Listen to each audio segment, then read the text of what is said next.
Psalm 104 is a psalm of worship to the Lord. So it covers the whole span of reasons to worship God, from his transcendent attributes to his nearness in creation and really everything in between. So it reveals, one of the great secrets to a healthy life that's hidden in there. So it starts out like this. It says, "Bless the Lord, O my soul." And I like this opening because I have to do the same thing sometimes myself. The psalmist is telling himself to stir himself up and to worship God now. When our worship services start here at church, I'm not necessarily in a mood to worship God. My mind can be on any number of other things, distracted, and it oftentimes takes effort and some firmness to turn my attention to the worship of God. Bless the Lord, O my soul. I have to tell myself that. Now, sometimes people think their worship isn't genuine or somehow it's inauthentic if they don't really feel like worshiping the Lord at any given moment, but that's just silly. Your feelings are no infallible guide to anything, and like everything else in life, feelings have got to follow the facts. And the fact is, God is most deserving of our worship. So the guy who wrote this psalm is reminding himself of just that fact, and he's going to start by laying out God's attributes and God's actions. He starts reminding himself of God's transcendence and glory, and now he does it kind of interestingly. He contrasts the earthly grandeur of princes and kings with the transcendent power and glory of God. Check it out. So, kings dress themselves in splendid clothes so they can seem imposing and important. But this is what it says in verse 2. The psalmist says, "O Lord my God, you are very great. You are clothed with splendor and majesty itself. You cover yourself with light as with a cloak." In 1 Timothy, it says, "God alone is immortal, and he lives in unapproachable light." Now, royalty rides in chariots. They walk on red carpets. They have couriers and administrators to do their will. But God, the psalmist says, verse 3, he makes the clouds his chariots, and he walks upon not just red carpets, but he walks upon the wings of the wind, and he makes the winds his messengers. His ministers are the flames of fire. So God speaks through fire and whirlwind. Now, this language, it's lofty and poetic, but it's not merely symbolic. Oftentimes the scriptures tell us this, that God is the one behind natural events. He controls nature. He uses it to speak to men and nations, and he delivers his judgment through nature. Earthquakes, storms, tornadoes, they're called acts of God for a reason. Now, it's not fashionable to believe that these acts of God are actually truly acts of God, but if you think about it, in natural disasters, storms, calamities, people really can't help themselves. Their thoughts just naturally turn toward God. If you've ever been near a lightning strike, your first impulse after your, hearing and sight return is to say, is God trying to tell me something? He might be. Isaiah 45 says this, "I am the Lord, there is no other, the one forming light, creating darkness, causing well-being, and creating calamity. I am the Lord who does all these things." So this part of the psalm of worship begins by declaring God's lofty, transcendent righteousness, his personal splendor and power.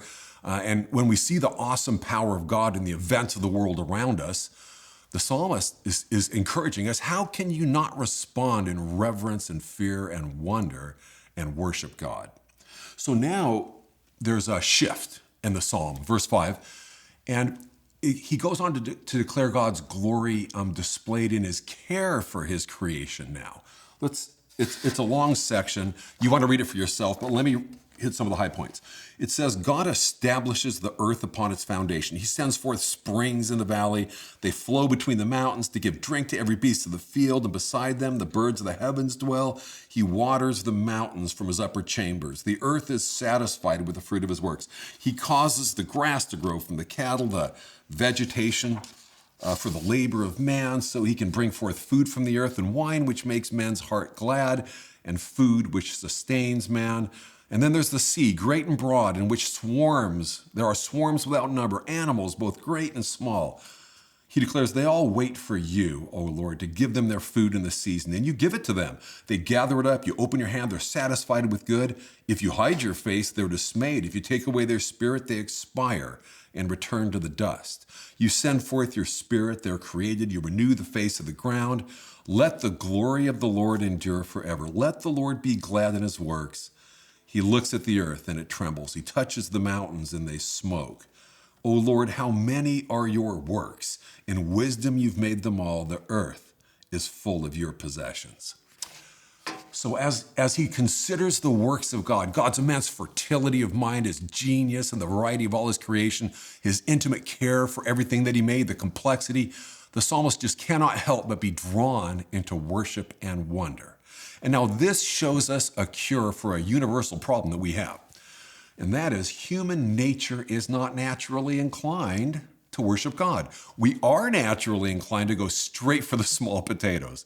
We tend to be preoccupied, with the negative, take the positive for granted. We tend to dwell on and focus on our anxieties, slights, inconveniences. We're generally self-absorbed and fascinated with ourselves. But you'll notice something in this whole psalm of worship here. There is not a single reference to the writer's life situation, for good or bad. He's not worshiping God because God's been so good to him lately, which is fine, but he's not worshiping, or he's not struggling to worship God because the Lord has failed to meet his expectations in some area. He's actually not focused on himself at all. And that is the great secret to life and health. Fallen human nature always hungers, for attention and approval. We want to receive praise and affirmation.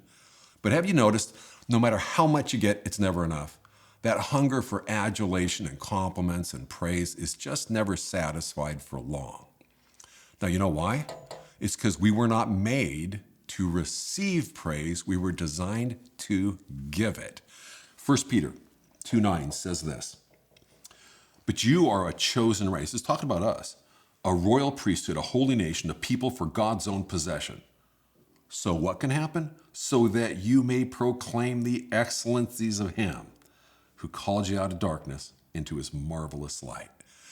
We are not built to try and absorb praise and honor, but rather to reflect it back to God. Instead of trying to get recognition and glory, we're made to give it, and we're happiest and healthiest when that's our focus. So the guy who wrote this worship psalm knew it, and he did something wise. He began to focus on who God is and what he's done. It's the key to everything. He told his soul to get in line, to get its focus on the Lord, and he did this by listing out God's attributes, his splendor and his glory, and then he listed out what God has done, his genius and his fertility in his creation. So this always draws worship and wonder out of your soul. So let's do this. Let's finish up this devotional by joining the psalmist in his closing declaration. Say it with me. "I will sing to the Lord as long as I live. I will sing praise to my God while I have my being. As for me, I shall be glad in the Lord. So bless the Lord, O my soul. Praise the Lord."